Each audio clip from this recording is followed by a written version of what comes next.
Marcos capítulo 14.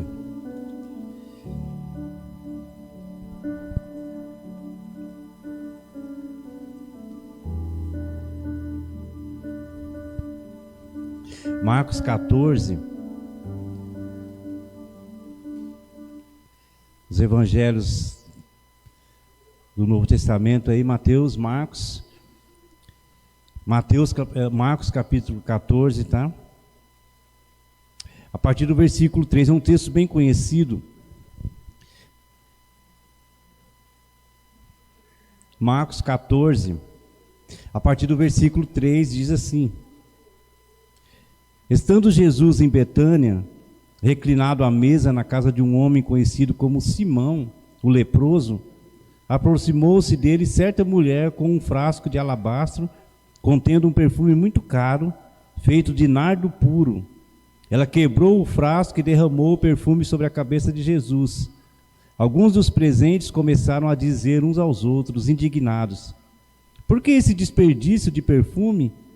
Ele poderia ser vendido por 300 denários e o dinheiro ser dado aos pobres. E a repreendiam severamente. Deixe-na em paz, disse Jesus. Por que a estão perturbando? Ela praticou uma boa ação para comigo, pois os pobres vocês sempre terão com vocês e poderão ajudá-los sempre que o desejarem, mas a mim vocês nem sempre terão. Ela fez o que pôde, derramou o perfume em meu corpo antecipadamente, preparando-o para o sepultamento. Eu lhes asseguro que onde quer que o evangelho for anunciado em todo o mundo, também o que ela fez será contado em sua memória. Amém? Até aqui que eu quero pensar com você. Vamos orar antes. Ó Deus, obrigado pela tua palavra. Deus, que agora o Senhor esteja nos capacitando, Deus, a cada um de nós, que nós venhamos a entendê-la, Deus, e colocar em prática em nossas vidas, para que sejamos abençoados pelo poder da tua palavra. Nós oramos no nome do teu Filho Jesus. Amém. Quem aqui já algum dia, saindo para uma festa, para o culto, para uma confraternização, esqueceu de passar o perfume? Alguém já aconteceu isso? O Juninho ali. Eu já esqueci, teve um culto que eu esqueci de passar perfume e cheguei aqui procurando um ou outro aí, quem tinha, para que... Nós parece que fica faltando alguma coisa, não é? Nós esquecemos de aplicar aquela colônia, aquele... É algo que nos perturba. E a história do perfume é antiga, já alguns historiadores datam há mais de 4.000 anos atrás. A partir do século XIV ela foi mais sistematizada ali na indústria francesa.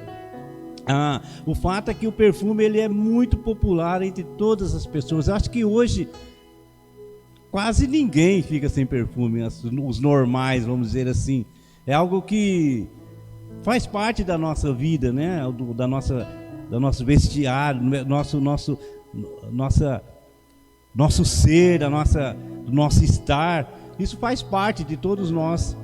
E por que eu quero começar esse monólogo com essa história de perfume? Porque essa passagem ela mostra de forma muito clara, né, como nós sabemos, uma mulher que faz isso. Jesus está na casa de um homem e essa mulher chega e quebra um perfume. O texto nos mostra que é um perfume caro e unge a Jesus com esse perfume, né? Simbolizando como deve ser a nossa adoração a Jesus. E há muitas pessoas que fizeram aliança com Jesus, mas algumas áreas da sua vida, algumas áreas necessitam ser quebradas em relação, algumas áreas da vida ainda estão lacradas em relação à adoração a Deus. E Deus ele não tem livre acesso a algumas áreas da vida de algumas pessoas, mesmo depois de fazerem uma aliança, um compromisso com Jesus. Então, o perfume ele vai nos direcionar a algo que eu quero trazer, que Deus colocou no meu coração de trazer aos irmãos nessa noite.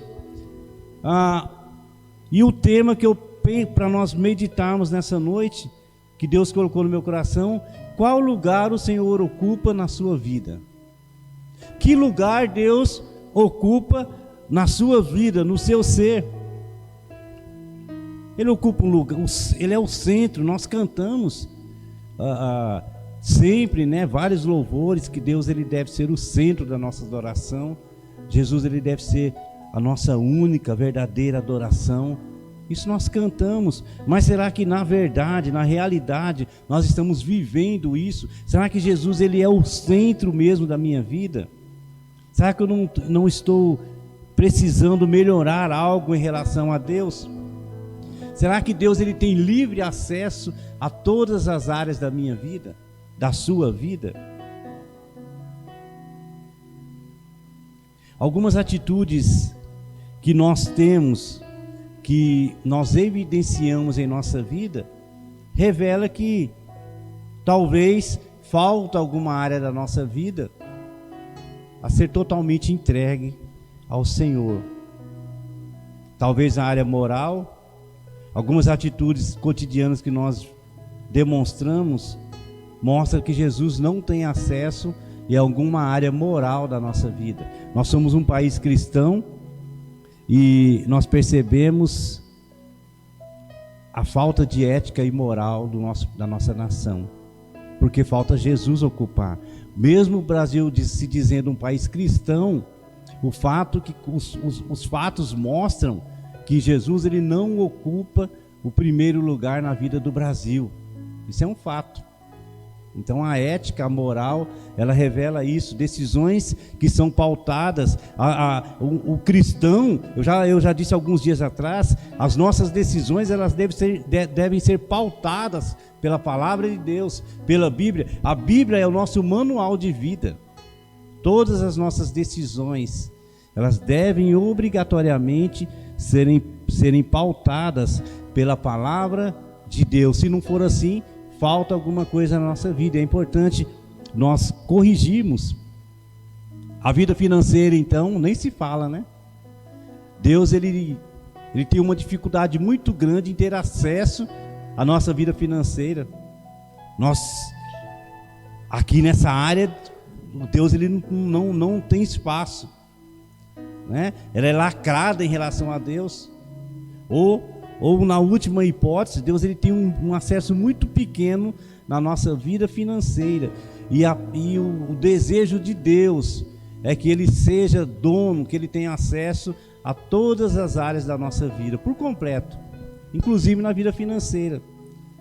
Porque quando nós entregamos a nossa vida completamente ao Senhor, todas as áreas da nossa vida, toda a nossa família, nós não deixamos Jesus fora de nenhuma área. Deus ele cuida das nossas vidas de uma maneira muito própria, né? Essas atitudes erradas que nós tomamos faz com que nós não venhamos a viver a vida plena prometida por Jesus. Quando nós não vivemos a plenitude da palavra de Deus, a plenitude dessa vida oferta que Deus nos promete, certamente alguma área da nossa vida nós estamos tentando conduzir com as nossas próprias forças. Então é importante nós entregarmos a nossa vida por completo ao Senhor Jesus. E o que fazer então, pastor? Eu sinto que alguma área da minha vida precisa melhorar, né? É fato que todos nós precisamos melhorar sempre. Todos nós, cada um de nós que aqui estamos, mesmo estando tudo bem na nossa vida, sempre há possibilidade de melhorar. E o cristão, quando ele faz uma aliança com o Senhor, a vida dele naturalmente começa a melhorar em todos os aspectos. Quando o cristão faz uma aliança, quando ele passa a viver a palavra de Deus na vida dele, né? Toda a sua área, toda a sua vida, toda a sua família, ela é melhorada. A vida familiar, a vida financeira, a vida física, tudo melhora quando nós fazemos uma aliança verdadeira e permitimos que Jesus ocupe o centro da nossa vida, toda a nossa história ela muda, ela se transforma para melhor. Mesmo que em algum momento da nossa vida as coisas pareçam que não estão bem. Sabe por quê? Porque Jesus ele não faz um remendo mal feito. Jesus, quando nós fazemos uma aliança com o nosso Deus, Jesus, se for necessário, Ele nos quebra totalmente e nos refaz um vaso novo, perfeito. Por isso que em alguns momentos, né, a nossa vida parece que está um caos. E nós fizemos uma aliança com o Senhor. É Deus trabalhando na nossa vida. É Deus modificando a nossa vida, a nossa história, o nosso ser. Então, o jovem, o homem, a mulher que faz uma aliança com o Senhor, em alguns momentos ele pode ser aconteceu isso comigo. Deus ele quebrou totalmente a minha vida para mim refazer novamente, um vaso novo. E eu quero então trazer para nós como que nós devemos proceder a partir de então, para que nós venhamos a viver a vida plena que Deus promete a cada um de nós, a mim e a você. Primeiro, permita que Jesus esteja sempre por perto de você e das suas decisões. Mais uma vez, permita que Jesus esteja sempre por perto de você e das suas decisões, das suas tomadas de decisões. O capítulo 14 de Marcos, o versículo 3, a parte A, diz assim: estando Jesus em Betânia, reclinado à mesa, na casa de um homem conhecido como Simão o leproso, aproximou-se dele certa mulher com um frasco de alabastro. Vejam só, Jesus estava na casa de um certo homem e aproximou. Essa mulher, ela se aproxima de Jesus. Essa certa mulher que o texto nos mostra, ela fica sabendo que Jesus está por ali, ela vai até Jesus, ela busca Jesus, ela quer estar perto de Jesus. Será que você tem permitido que Jesus esteja perto de você e das suas decisões? Porque Jesus, ele não arromba portas, irmãos. O livre-arbítrio é isso. Jesus ele nos dá a possibilidade de tomada de decisões. As minhas decisões são minhas. Jesus ele nos aponta o caminho. Por isso que a palavra de Deus ela é completa. Ela dá direção para o marido, ela dá direção para a esposa, ela dá direção para o filho, ela dá direção para o pastor, ela dá direção para cada um de nós. Agora a tomada de decisão é minha e é sua. Somos nós que decidimos. Vejam só lá em Apocalipse 3:20, que nós conhecemos o texto. Jesus diz assim: eis que estou à porta e bato. Olha só, Jesus não diz assim: eis que estou à porta e vou meter o pé na porta e entrar. Não, ele diz assim: eis que estou à porta e bato. Se alguém abrir, entrarei, cearei com ele e ele comigo. Então Jesus ele não arromba a porta. Ele nos dá poder de decisão, ele nos aponta o caminho, mas a decisão é minha, a decisão é nossa. Essa mulher pecadora, né, que em outro texto chama de mulher pecadora, ela procurou a Jesus sabendo que ele se encontrava naquele lugar, ela foi até ele. É o que nós fazemos quando nós vamos até a igreja, principalmente. Nós vamos ouvir a palavra de Deus, né? E a nossa igreja aqui, mesmo sendo uma igreja pequena, é uma igreja cheia de pessoas inteligentes, né? Se nós olharmos aqui, são pessoas inteligentes que pensam. Então, quando elas vêm até a igreja, elas sabem que aqui é o melhor lugar onde nós podemos estar. E quando ela permite que Jesus esteja sempre dentro da sua casa, dentro do seu lar, dentro das suas decisões, ela vai passar a viver a vida plena em Jesus. Não quero dizer aqui, mentir e dizer que nós não teremos problema. Mais uma vez, eu vou deixar bem claro, nós não teremos problema. O problema ele faz parte da vida humana. O problema faz parte, mas Deus estará sempre no nosso barco, nos orientando, nos ajudando, nos direcionando, nos capacitando a passar por problemas que talvez não, com certeza, sem Jesus nós não conseguiríamos passar. Então essa é a decisão, quando nós permitimos que Jesus esteja sempre por perto de nós, das nossas decisões, permitir que Jesus esteja sempre na nossa casa, no nosso lar. E Deus é tão justo, irmãos, tão justo, que Ele nos dá a liberdade de escolha. Ele nos dá a plena liberdade de escolha, mas também Ele garante as consequências dessa escolha. Aquilo que nós plantamos, nós iremos colher. Não adianta nós plantarmos uma coisa e querer colher outra. Aquilo que nós plantamos, isso é liberdade de escolha e também liberdade das consequências que nós iremos da nossa tomada de decisão. Então permita, primeira atitude que você e eu precisamos é permitir que Jesus esteja sempre por perto de você e das suas decisões. Você tem uma decisão a tomar amanhã, a semana que vem? Busque a Deus antes de tomar essa decisão. Ore. Ore, Deus Ele vai mostrar para você. Deus Ele vai, de alguma forma, Ele vai te mostrar a decisão. Talvez não seja o caminho mais fácil. Talvez a decisão com Jesus é um caminho mais difícil. Mas é o melhor caminho. Um jovenzinho desses dois, toma a decisão com Jesus. Busca Jesus, busca a Deus. Eu fico impressionado, irmãos, com o esforço que a igreja faz para apontar o caminho. A nossa igreja, nós temos pessoas aqui que doam as suas vidas para apontar o melhor caminho para um jovem, para o adulto, para a mulher. A igreja, pessoas se doam para isso, para apontar. Então cabe a nós tomarmos as decisões. Jovens, não abram mão de estar com Jesus, de estar na casa do Senhor, de participar da igreja, do reino de Deus. É o melhor caminho.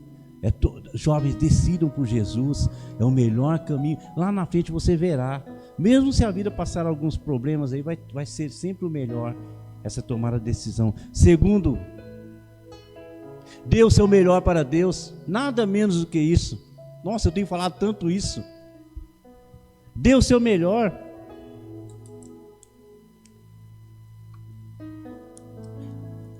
Nenhuma vírgula menos do que isso. O mesmo versículo 3, a parte B agora diz assim, ó: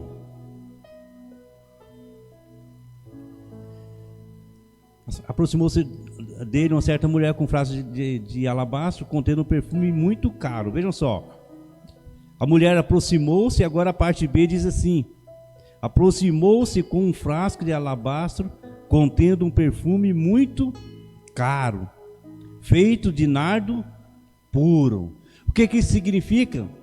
Que ela deu o melhor. E nós estamos falando aqui, irmãos, num contexto cultural onde o acesso a um perfume era muito... O texto nos fala que custa 300 denários, um ano de trabalho de uma pessoa. Um ano de trabalho. Ela deu o melhor para Deus. Tanto que os discípulos olharam e falaram: nossa, que desperdício, né? Nós poderíamos vender esse perfume. Mas o que ela fez, ela deu o melhor para Deus. Nada menos do que isso. E é interessante, irmãos, que a gente canta, a gente levanta a mão, a gente diz que Deus é tudo da nossa vida, Deus é o melhor, até nós sermos confrontados, até nós termos possibilidades de escolha. Deus é tudo na minha vida. Deixa eu colocar escolhas para ver se nós vamos escolher por Deus ou não.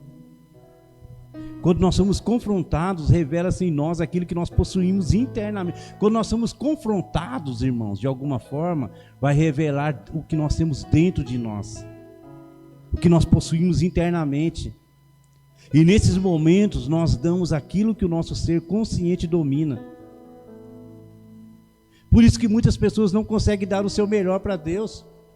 Ela dá apenas algumas partes da sua vida para Deus, porque ela tem o poder de decisão de dar o melhor para Deus ou não. Aí a gente dá apenas o cristão, irmãos. O cristão, ele deve ser cristão. Aqui a igreja é o nosso quartel-general no domingo à noite, principalmente. Nós nos direcionamos até aqui, unimos as nossas forças, mas o cristão, ele deve ser cristão em todo lugar. Aonde ele for, ele deve revelar Cristo na vida dele, aonde ele estiver. Lá no seu trabalho, você tem que ser cristão. Eu tenho que ser cristão lá. Eu sou construtor, estou construindo lá uma obra no portal. As minhas tomadas de decisões, o meu trabalho lá deve revelar Cristo na minha vida. Eu jamais posso fazer um trabalho lá que vai comprometer o meu irmão, a pessoa que está lá daqui a alguns meses, daqui a alguns anos. Eu tenho que ser cristão lá, eu tenho que fazer o melhor lá.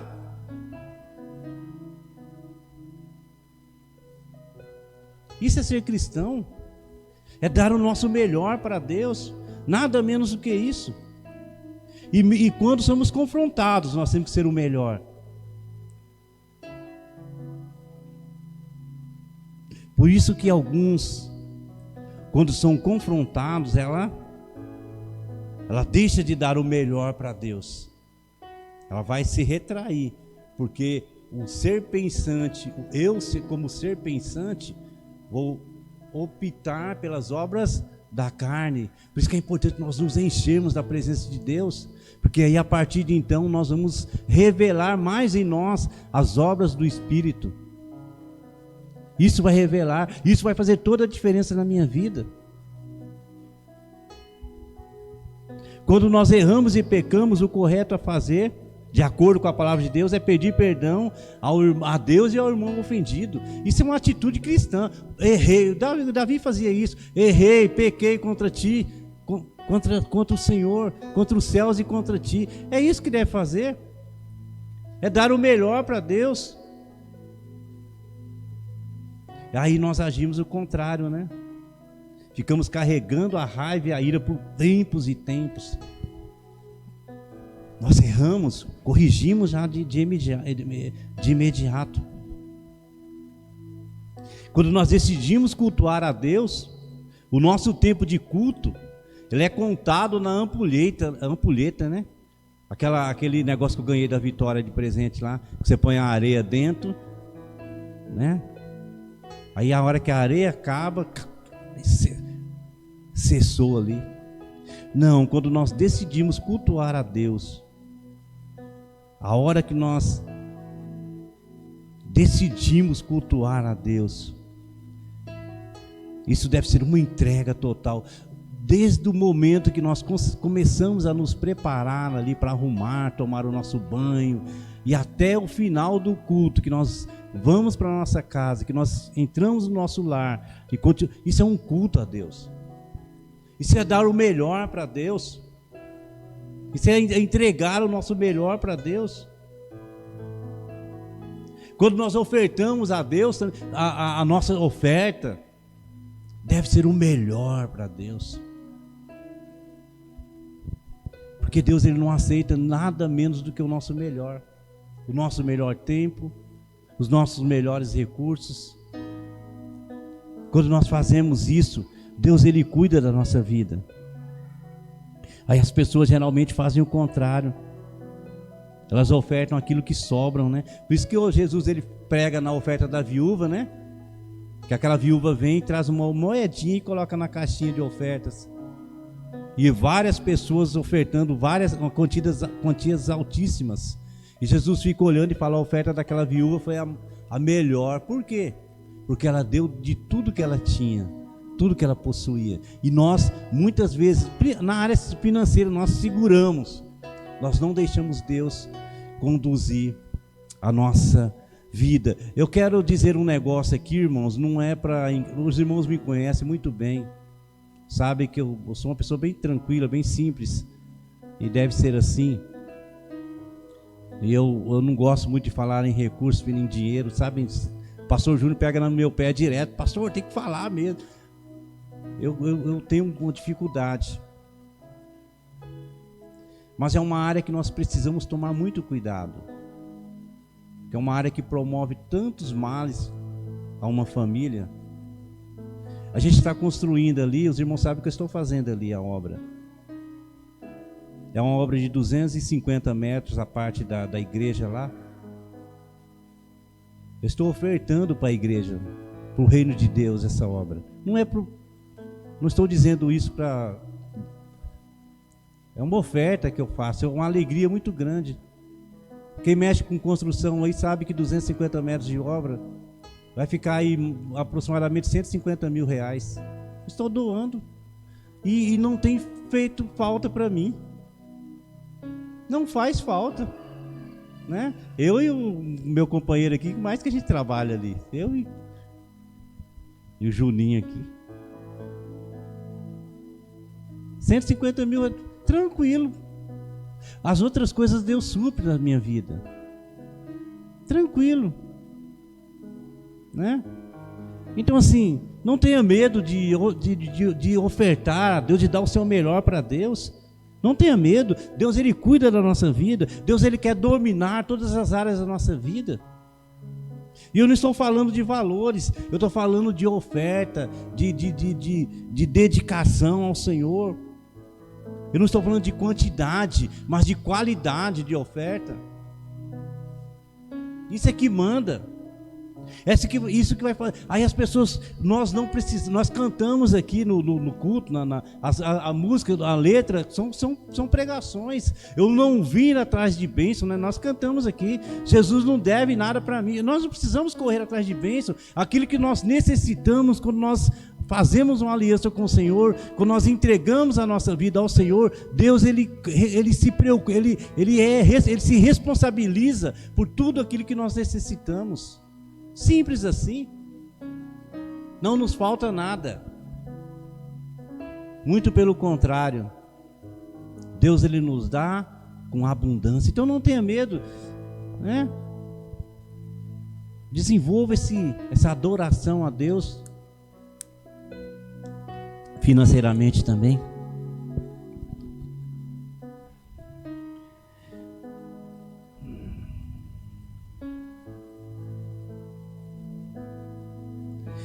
Terceira verdade: liberte-se do seu eu diante de Jesus, tendo uma vida de completa adoração. Liberte-se do seu eu, né? Nós somos muito eu, né? Diante de Jesus nós precisamos nos desnudar, tendo uma vida de completa adoração. Versículo 3, a parte C do versículo 3, diz assim: ela quebrou o frasco e derramou o perfume sobre a cabeça de Jesus. Isso é se libertar do eu que existe em mim, que quer dominar. Nós precisamos ter uma vida de adoração completa diante do Senhor. Por isso que lá em João capítulo 4, versículo 23, diz que Deus ele procura adoradores que o adorem em espírito e em verdade. Deus está na terra procurando adoradores que adorem em espírito e em verdade. Liberdade de se libertar do eu dominante, mesmo porque nós não temos poder nenhum sobre a nossa vida. A palavra de Deus nos diz isso. Eu e você não podemos acrescentar nem uma hora, nem um minuto, nem 5 minutos da nossa vida. Chegou o tempo, acabou. Então nós não temos domínio sobre nós, sobre o nosso eu. Então é preciso se libertar desse eu diante de Jesus, tendo uma vida de completa adoração. Adorar a Deus não é desperdício de tempo, mas investimento. Eu tenho que ir lá na igreja, né? Eu tenho que ir na igreja, ficar 1h30, 2 horas. Não, isso é investimento. Isso é investimento. O versículo 4, né? Alguns dos presentes começaram a dizer uns aos outros, indignados: por que está esse desperdício de perfume? Olha só, A mulher adorando e alguns falando, é desperdício. Não é desperdício adorar a Deus, é investimento. Lá na sua casa, não precisa ser, aqui mais uma vez eu digo que é o nosso quartel-general, mas lá no seu lar, lá na sua casa. Adorar a Deus é impagável, não tem preço. Por isso que eu digo aqui que Jesus não se preocupa com questão financeira dele para nós, porque Ele quer o nosso melhor para nós nos libertar dessa questão séria. Mas ele é dono, eu não me preocupo. Então, irmãos, tenha liberdade de adorar financeiramente. Tem gente que quando não consegue fica, não liga para isso não.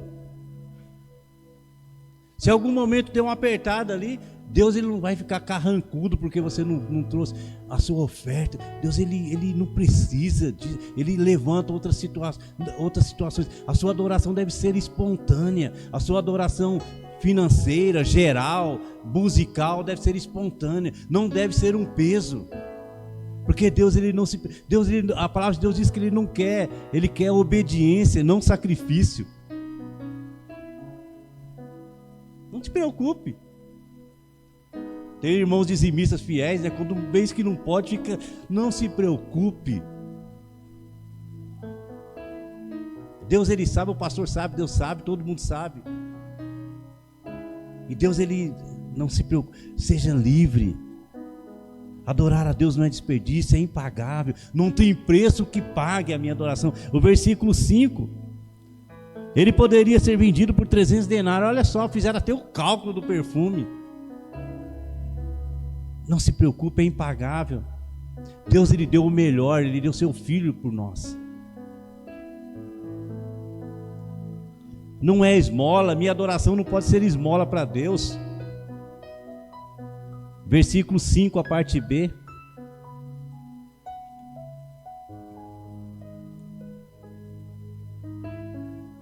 E o dinheiro ser dado aos pobres. A nossa adoração a Deus não pode ser esmola. Tem que ser o melhor. Deus ele não precisa. Ele quer o melhor da minha vida. Ele quer me libertar das amarras que me prendem.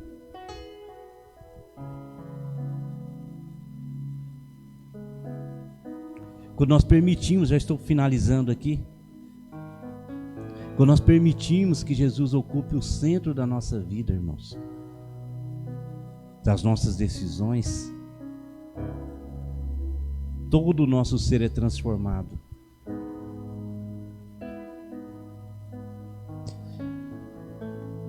Talvez Jesus, me veio à memória agora uma história que eu vou contar para nós finalizarmos aqui.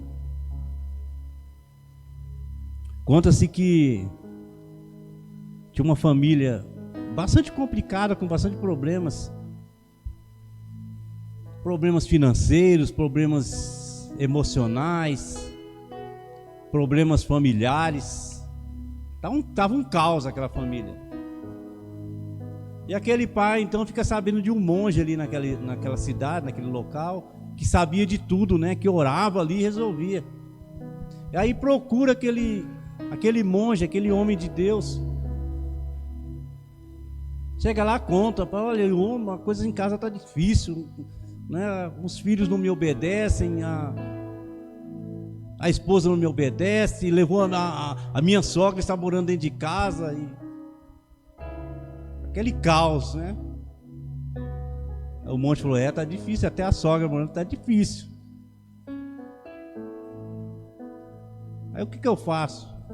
Aquele monge falou assim, olha, talvez Jesus esteja morando dentro da sua casa disfarçado. Falou, não é possível. Será que Jesus vai ser disfarçado daquele filho meu desobediente? Da minha mulher que eu não suporto mais? Da minha sogra então? Já que Jesus vai ser minha sogra? Ele falou assim, não, de repente está lá. E aquele homem volta para casa. Aí reúne toda a família. Fala, eu quero saber quem é Jesus aqui, viu? Vamos se apresentar agora. Quem for Jesus, levante a mão. Aí ninguém se apresenta. Ele liga para o monte e fala, olha, acho que o senhor está errado no endereço aí. Jesus não está aqui não. Ah, sim, é aí, é certeza. Aí aquele homem começa a pensar.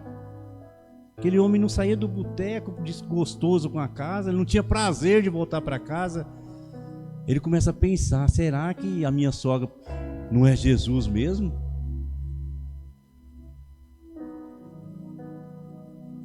Aí a minha mulher ou meu filho, aquele que tem aquela tatuajona de caveira no braço.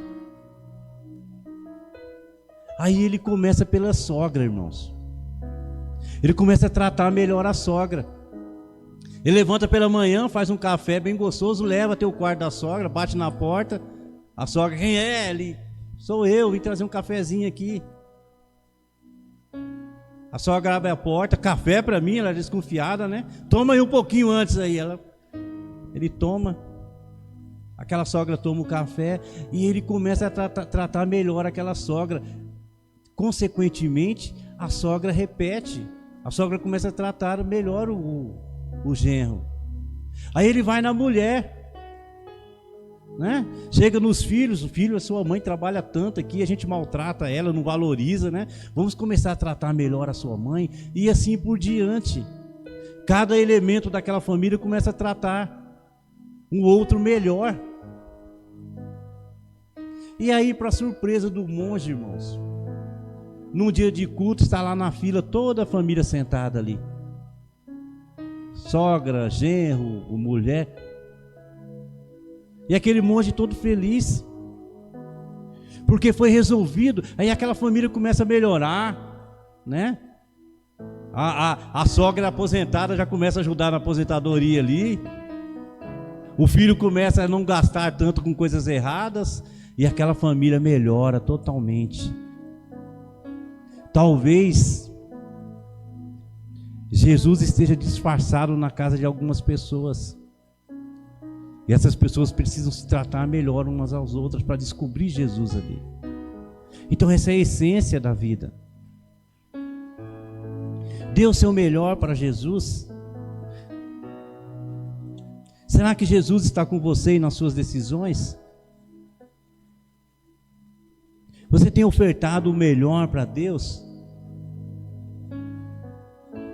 A sua vida é realmente uma completa adoração ao Senhor? Quando nós agimos assim, Deus ele age na nossa vida e na nossa família. Não existe mágica. Nós não precisamos correr atrás de bênçãos. Nós precisamos apenas dar o nosso melhor para Deus, porque a partir de então Ele faz o melhor sobre as nossas vidas, amém? Será que dá tempo do grupo tocar aquela última música lá? Vamos para a gente orar? Vamos nos colocar de pé para a gente cantar esse último louvor que nós cantamos.